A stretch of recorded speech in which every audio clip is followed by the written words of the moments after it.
Hello বন্ধুরা, আসসালামু আলাইকুম। আশা করি আপনারা সবাই ভালো আছেন। শুরুতে একটি কোরআনের আয়াত দিয়ে শুরু করতে চাই। সূরা বাকারার মধ্যে এই আয়াতটা আছে আ যে তুমি মানুষকে দেখিবে অনেকে বলতেছে যে আমরা হলাম গিয়া শান্তি স্থাপনকারী। কিন্তু বস্তুত তারাই অশান্তি স্থাপন করে কিন্তু উহারা জানে না। তো এই যে দেখেন এই যে আমাদের ডোনাল্ড ট্রাম্প, তারপরে দখলদার বাহিনীর যে প্রধান, তারা কিন্তু বলতেছে যে তারা কি শান্তি স্থাপন করার জন্য ইরানে হামলা করছে। তো এখন আপনারা দেখেন, একটু চিন্তা ভাবনা করে আসলে কি ইরানে শান্তি স্থাপন হয়েছে বা ইরানের আশেপাশে শান্তি স্থাপন হয়েছে? কিন্তু হয় নাই। তারা কি করছে? তারা যুদ্ধকে উস্কে দিয়ে পুরো ওই পারস্য উপসাগরীয় অঞ্চলটাকে তারা একদম উলটপালট করে দিয়েছে। এখানে তো ইরানের কোনো দোষ ছিল না। তারা তো প্রথমে আক্রমণ করে নাই। করেছে কারা? ইরান করেছে? করে নাই। করলো কারা? দখলদার বাহিনী এবং মার্কিন বাহিনী। তাহলে তারা কিন্তু এই যুদ্ধটাকে উস্কে দিয়েছে।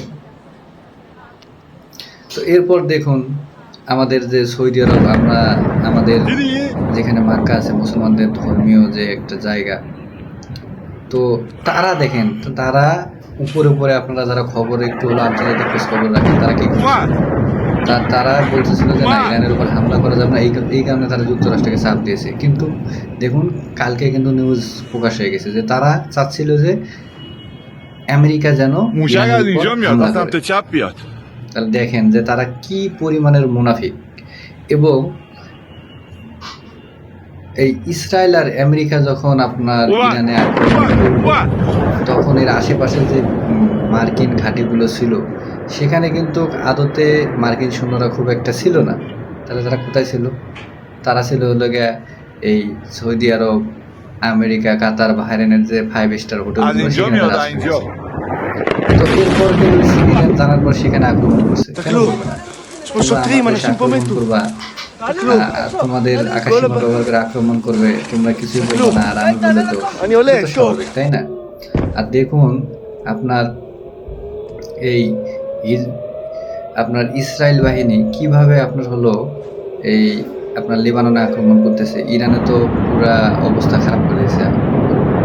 তো এগুলো কিন্তু তারা করতেছে। তো এখন ইরানের আক্রমণের একটু গতি বাড়িয়ে দিয়েছে। তো আল জাজিরাকে এক সংবাদ মাধ্যমকে সৌদি আরবের একজন কর্মকর্তা জানিয়েছে যে ট্রাম্প এখন ইসরায়েলকে নিয়েই ব্যস্ত, আমাদের তো কোনো নিরাপত্তা দিতে পারতেছে না। এখন কেন এই কথা বলতেছেন? যুদ্ধ করার আগে মনে ছিল না? ইরান তো কারোর সাথে একবারই আগে যুদ্ধ করতে যায়নি, আপনারা কেন গেলেন যুদ্ধ করতে? হুম এগুলো তো বলবে না। এরা যে কতটা মুনাফেক এটা আপনারা জানেন না। এরা মুনাফেকের সর্বোচ্চ লেভেলে আছে, এই জিনিসটা বললাম। এছাড়াও আরেকটি ভালো খবর আছে যে আমেরিকার যে ফাইটার জেটগুলো আছে, ইরান সেটাকে ইন্টারসেপ্ট করেছে। আপনার F-15 ফাইটার জেটগুলো প্রায় 3টে না 4টের মতো ভূপাতিত করে দিয়েছে। এটা শুনে খুব ভালো লাগছে, আলহামদুলিল্লাহ বলি সবাই। কারণ ইরান আবার ঘুরে দাঁড়াচ্ছে এবং ইরান তেল আবিব সহ, হাইফা সহ বিভিন্ন জায়গায় ভালোই হামলা করেছে। যদিও এগুলো ইসরায়েল খুব ভালোভাবে দেখায় না। ইরানেও যথেষ্ট পরিমাণ হামলা করছে, তারা ইরানের অনেক ক্ষয়ক্ষতি হয়েছে। যুদ্ধ বিগ্রহ হলে এই ক্ষয়ক্ষতি হবে। তবে একটা জিনিস আপনাদেরকে বলে রাখি যে ইরান কিন্তু সহজে হার মানবে না। আর আমেরিকা যেভাবে চেয়েছিল সেভাবে কিন্তু কোনো কিছু হবে না।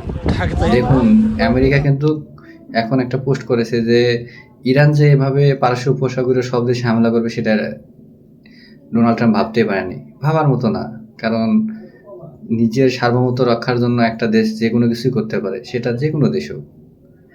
এছাড়াও আরেকটা খবর আপনাদেরকে দেই যে ফ্রান্সের প্রেসিডেন্ট ইমানুয়েল ম্যাক্রো এইসব দেখে সে আবার ঘোষণা করলো যে তারা এখন থেকে পারমাণবিক ওয়ারহেড উৎপাদন করবে, কিন্তু সেটা কাউকে জানাবে না কয়টা উৎপাদন করবে। তার মানে কি, এর মাধ্যমে ইউরোপের মধ্যে যে একটা অস্ত্রের প্রতিযোগিতা, সেটা কিন্তু শুরু হয়ে গেল।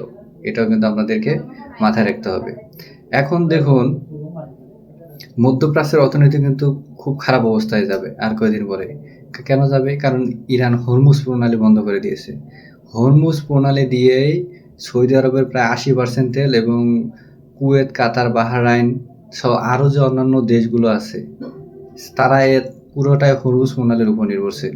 তো এখন আপনি একটু চিন্তা করে দেখেন যে এই হরমুজ প্রণালী যদি বন্ধ থাকে, তাহলে তাদের অর্থনীতির অবস্থাটা কি হবে? এমনিতে তো খারাপ হয়ে যাবে।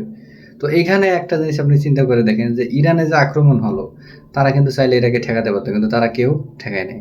তো এখন ইরানের কথা হলো, আমি যদি মরি, এই আমেরিকা আমার উপর এই যে এরকম নিষেধাজ্ঞা দিয়ে রাখছে যে বছরের বছর বছর আমার জনগণ খাইতে পারে না, কষ্টে আছে, বারবার তারা চুক্তি ভঙ্গ করে, আর তোমরা ওদের ওদের যা পা চাটো, ওদেরকে পা ধরো, যে ইরানে হামলা করো, তাহলে ঠিক আছে, আমরা যে অবস্থায় আছি তোমাদেরকে ওই অবস্থায় পতিত করবো, এখন বোঝো ঠেলাটা কারে কয়। অবশ্যই এটা ঠিক, এটা ইরান যা করতেছে ঠিকই করতেছে, হরমুজ প্রণালী বন্ধ থাকাটাই উচিত আমি মনে করি। তো আপনারা কি বলেন, হরমুজ প্রণালী কি বন্ধ করা উচিত, নাকি ইরানের হরমুজ প্রণালী খুলে দেওয়া উচিত? এই বিষয়টা আপনারা অবশ্যই আমাদেরকে জানাবেন। তো আজকে এই পর্যন্তই, সবাই ভালো থাকবেন, ধন্যবাদ সবাইকে। আর সবাই অবশ্যই ইরানের জন্য দোয়া করবেন, লেবাননের জন্য দোয়া করবেন, কারণ কিছুক্ষণ আগে খবর পেলাম যে লেবাননের মধ্যে ভয়াবহ হামলা চালাচ্ছে ইসরায়েলি বাহিনী। তো আমরা চাই যেন আল্লাহ তাআলা তাদেরকে গজবের মাধ্যমেই শেষ করে দেয়। ধন্যবাদ সবাইকে।